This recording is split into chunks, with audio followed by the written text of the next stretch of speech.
સત્સંગ સાગર યુટ્યુબ ચેનલમાં આપ સૌનું હાર્દિક સ્વાગત છે।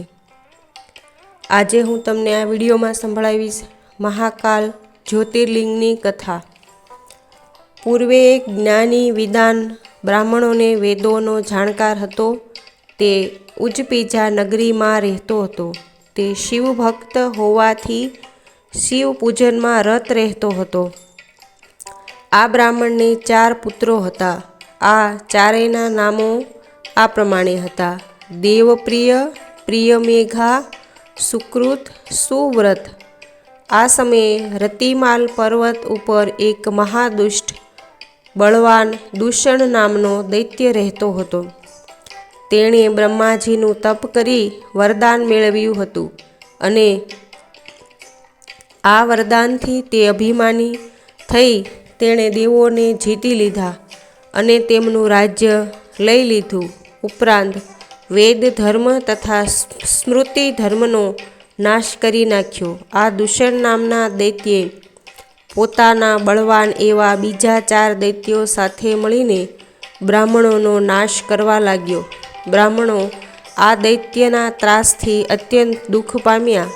ત્યારે વેદપ્રિયે સૌને કહ્યું, જુઓ, આપણી પાસે એવી કોઈ સેના નથી કે આપણે એ દૈત્યનો સામનો કરી શકીએ।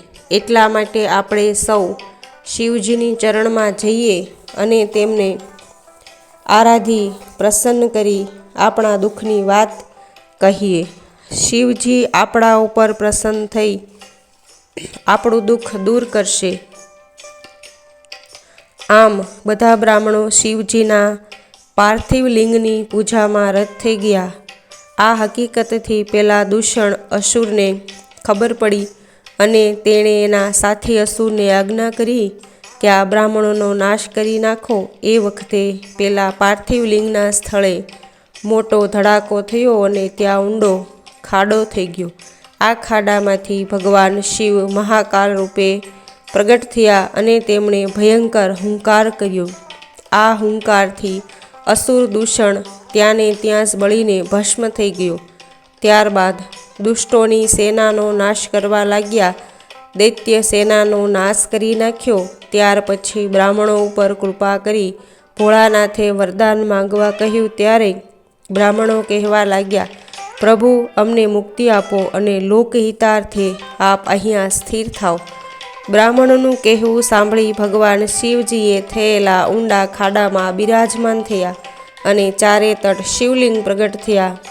એ ભગવાન ભોળાનાથ ત્યાં મહાકાલેશ્વરના નામથી પ્રખ્યાત થયા। જે કોઈ શિવ ભક્ત આ મહાકાલેશ્વરના ભાવ ભક્તિથી વિશ્વાસ રાખીને દર્શન કરે છે તેની તમામ મનોકામના ફળીભૂત થાય છે। જો તમને